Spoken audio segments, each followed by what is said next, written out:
Dennis Allen grew up in a suburb of Dallas, Texas, in a city called Hurst.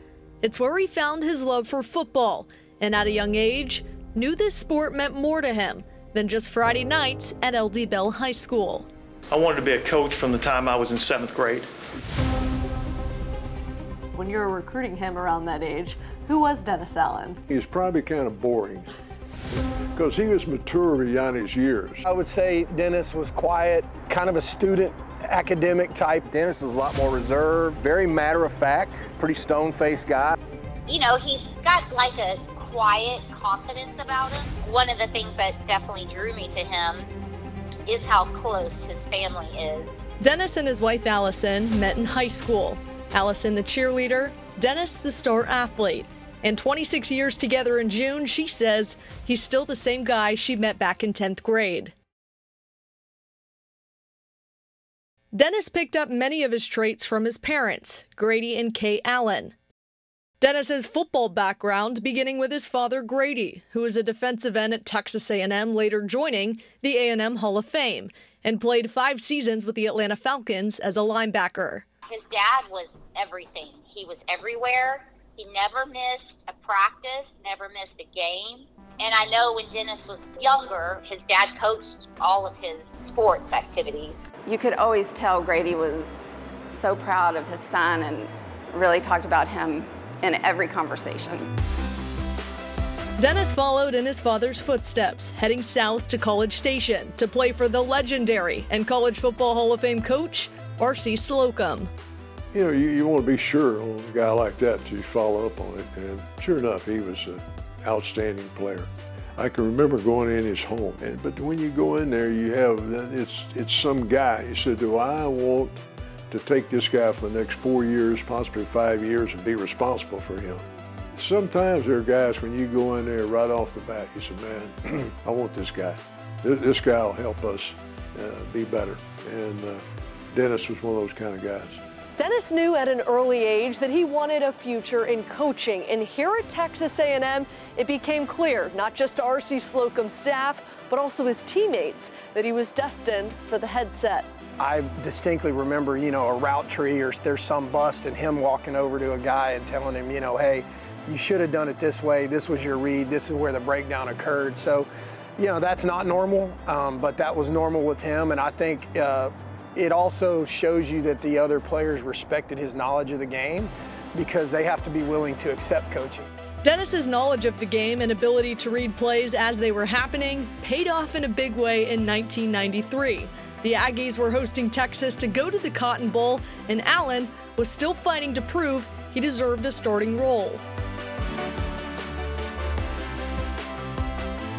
I vividly remember Shea Morin's rolling to the right and Dennis reading it, and I could see it. And I remember telling the guy beside me, I'm like, DA's gonna pick this off. We're getting near the end of the game, and we've got the lead, and they're driving on us all of a sudden, and they throw that pass, and then all of a sudden, and I actually think Aaron Glenn was one of the guys who was set to pick it off, but here comes Dennis Allen coming across, and he picks it off, and all of a sudden the game's over with, and everybody goes crazy. He was one of those guys that just, where did he come from? But, you know, somebody had to make a play. Allen went on to start his final 2 seasons at Texas A&M, becoming a captain of the defense. And after a brief stint in the NFL with the Buffalo Bills, R.C. Slocum picked up the phone. I told him, if that doesn't work out, come back here and we'll have a place for you. I never had any doubt that he had a bright future in coaching. There's a place to be patiently impatient. Be looking to grow. What can I do to do more? How can I learn this?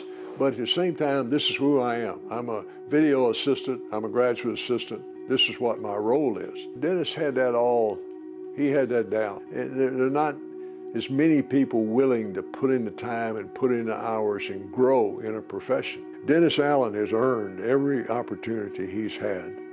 Dennis started out as a graduate assistant on Slocum's staff, and from there, climbed the ladder from GA to secondary coach at Tulsa, and quickly jumped to the NFL, where he spent 10 years in multiple assistant roles before finally fulfilling his 7th grade dream of becoming a head coach, joining the Oakland Raiders in 2012.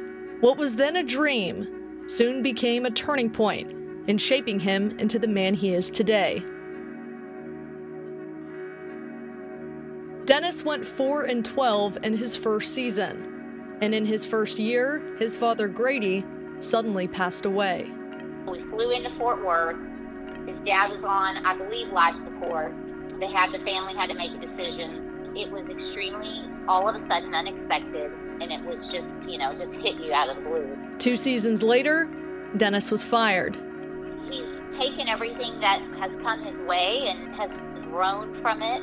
We always tell our kids, sometimes you try and you fail, and you try and you fail, and you try and you fail, and you keep trying really hard and you fail, and it's frustrating, and how you handle that failure, it defines your character, it defines how you move forward and how you're able to regroup. That's what I've seen him do from then to now. Just as R.C. Slocum once picked up the phone, so did Sean Payton, asking Dennis to return to New Orleans once again as an assistant. Dennis, still the guy who never got too high or too low, returned to Airline Drive. And 7 years later, he's getting his second chance, taking the reins of the Saints organization. And hardly anyone close to him is surprised. No, without hesitation. Knowing how he was raised and who his parents are and the support system that he has in place, his options are endless. I think everyone that goes to the Raiders organization deserves a second chance. He's still young enough that we could still play, at least for a snap, but I think has a great body of work and experience. And I know the novelty today is this, are these younger coaches, but there's something to be said for earning your way step by step. That's what makes, kind of puts you in a position to be an effective and successful head coach. So I'm not surprised at all. If you want to understand Dennis Allen, you have to understand that Dennis Allen lives and breathes football. It's who he is. Saints fans will soon learn that come September, if they haven't already. Reporting in College Station, Brooke Kirchhoffer, Eyewitness News.